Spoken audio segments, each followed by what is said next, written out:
Konuşmalarını yapmak üzere Kırgız Cumhuriyeti Ankara Büyükelçisi Sayın İbrahim Cunusov'un kürsüye teşriflerini arz ederim. Sayın Baş Danışmanım, hurmatlı Kırgız Respublikası Madaniyet ve Turizm Ministri, Sayın Türksoy Genel Sekreterim, çok değerli arkadaşlar, sayın başkanlarım, sevgili gençler, öncelikle hepinizi şahsen ve kardeş Kırgız halkı adına Kırgız Cumhuriyeti Ankara Büyükelçisi olarak saygıyla selamlıyorum.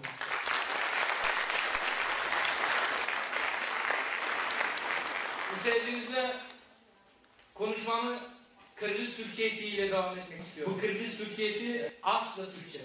Onu size göstereceğim. Müslümanlıkta bir şey var. Gözü ötkün adamdı istesen, gözü ötkün adamga bağışta tilavat kuran olsan, oşol gözü ötkün adamdın atın el atat koysan, oşol adamdın ruhu, oşol adamdın canı senin aldıkları. Çıkarmacıl adam için birinci ömrüne varanda, ikinci ömrü negizli ömür olur. Sebebi degende ikinci ömrü çıkarmalarla yaşarandan keyin, al ellerden esinde kalgandan keyin, demek anın ikinci ömrü yaxşı gitmekte oluyorsun. Çıngiz Aytmatov'un azıktın dedi. İkinci ömrü, birinci ömrüne kararında dahi en sonun en yaxşı.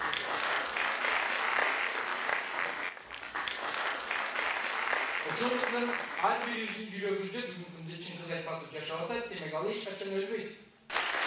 Türk elinde, Türk dünyasında Çıngiz Aytmatov'lar dahi göp çıksın, Çıngiz Aytmatov'lar dahi göp törelsin. Bar bolla, aman bolla, barımız birlikte, yaxşılıkta, barışlıkta konuşuyoruz. Konuşmalarını yapmak üzere Türkiye Cumhuriyeti Cumhurbaşkanlığı Başdanışmanı, eski Kültür ve Turizm Bakanımız Sayın Yalçın Topçu'nun teşviklerini arz ederim.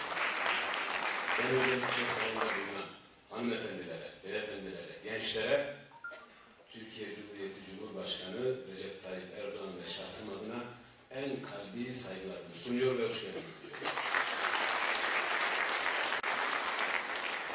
Şimdi İbrahim kardeşime seçim dedim, bizden buradan bir aday falan dedim. Evet, ülkemiz biliyorsunuz seçim kararı aldı.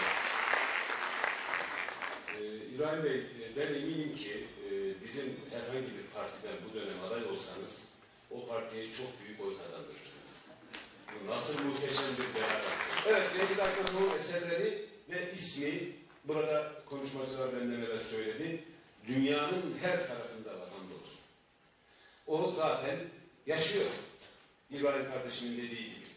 İnsanların kalbine, gönlüne girmiş herkes de onun yaşaması devam edecek. Ve bütün dünyada onu yaşamaya ve yaşatmaya devam edecek.